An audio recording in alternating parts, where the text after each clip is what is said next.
Okay, so I'm Louise Mallender and I'm 36 years old. I got diagnosed on the 20th of December 2013 with breast cancer.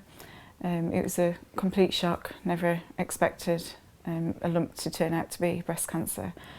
My little girl was 2 years old, so it was quite an impact on our lives. Straight away after Christmas, I went into hospital and had a lumpectomy to remove the cancer. They told me it was highly aggressive, and they put me into the lowest bracket for survival rate because of my age. After the operation, I started on chemotherapy, which was the strongest type, and that was for 18 weeks. As I was going through chemotherapy, because of my age, they referred me to genetics to understand whether there was something happening in the family. So I went along and had the blood test, and deep down I thought it was always going to be on my mum's side. But it actually turned out that the gene was from my father's side, which was a big surprise because you don't really hear of men and breast cancer. It turned out that my auntie, my dad, and then my brother got tested after that, and he is also a carrier of the BRCA gene. So we realised then that it was obviously in the family. I then went on and had a double mastectomy and reconstruction, and that was all going fine. And then it came back in my neck. So then I had radiotherapy again and chemotherapy, and that cleared it. And then for the best part of a year, I was doing well, and I thought I'd beaten it because I'm a very positive person and think, yeah, I can do this. And then unfortunately I started getting headaches in October last year. I had some scans done and they found a tumour in my head. So I had the operation and they took it out and they said it was the breast cancer that had spread. So that was a huge blow and a difficult time to get through because they said it was incurable at that point. And then unfortunately 6 weeks later I started to get headaches again, and the doctor said to me, you know, it can't have grown back that quickly. But me, I don't do things by halves. It had. So they couldn't remove it because unfortunately it wasn't just the tumour that grew back, it had started to spread across my brain.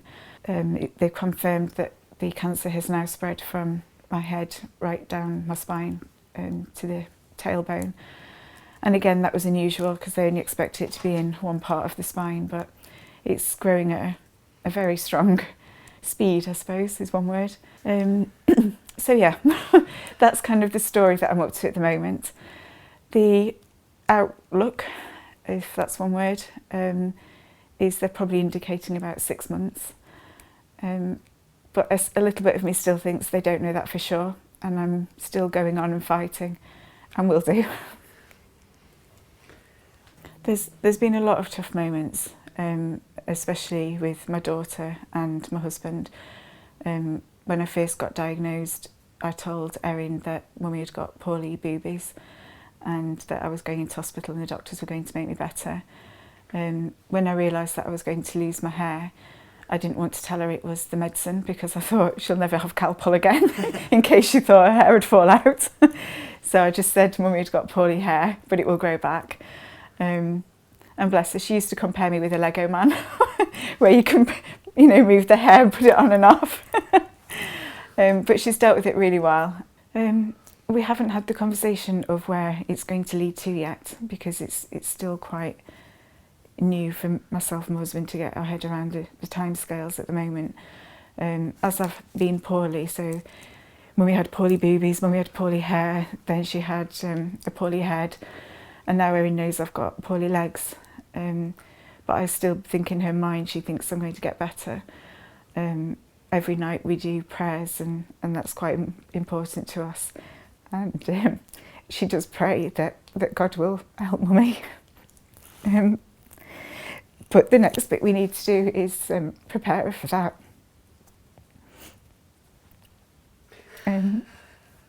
Yeah, I did hear her the other day saying her prayers, and she was saying that she was going to miss me and that she'd never forget me, and she'd remember me even when I'm in heaven. So I don't know whether, she does pick up on things or not. In the background, I am doing things for Eryn. So I have birthday cards for her up to the age of 21 and a wedding card if she ever decides to get married, and various photo books that I've done. So there will be parts of me that she will always have, I suppose. And in some ways I feel lucky is probably the wrong word, but that I have the time to be able to do that. I mean, unfortunately, some people don't know when they're going to die. To make one person aware and save a whole family, it's just, that line just says it all, and that's really what I want to do. I can't express how important it is, because if I can stop just one family going through what we've going through, and to stop a child not having a mummy, that would mean the world if we can get that message out there, because no one should have to go through what we've been through at such a young age as well. And that's why, although the story's difficult to tell, I want to tell it, because I want to get that message out there. This is why the helpline and the Make One Person Aware campaign is so essential. 1 in 200 people are affected. It's now about the future and our next generations. Make one person aware. Save a family for generations to come.